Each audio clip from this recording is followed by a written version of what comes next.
ربنا وبعث فيهم رسولا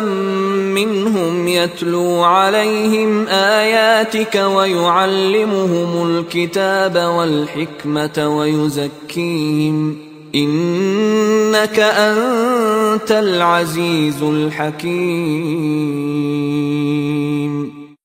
ربنا وبعث فيهم رسولا منهم، اور اے ہمارے پروردگار ہماری اس نسل میں، اب چونکہ ہماری نسل مراد ہے بنی اسماعیل، بنی اسرائیل اسماعیل کی نسل میں سے تو نہیں ہے، یہاں دونوں کی نسل سے مراد ہے تو وہ بنی اسماعیل، ہماری اس نسل میں اٹھائی ہو ایک رسول انہی میں سے، باہر کا نہ ہو، کوئی مغایرت کا اجنبیت کا پردہ حائل نہ ہو، وہ کیا کرے؟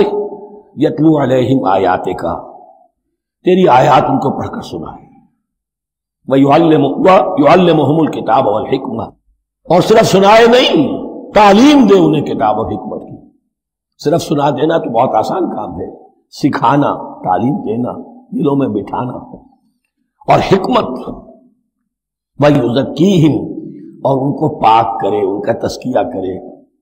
ان کے دلوں میں تیری محبت اور آخرت کی طلب کے سوا کوئی طلب باقی نہ رہنے دے۔ اِنَّكَ أَنْتَ الْعَزِيزُ الْحَكِيمُ، یقیناً پروردگار تو ہی ہے زبردست اور کمال حکمت والا۔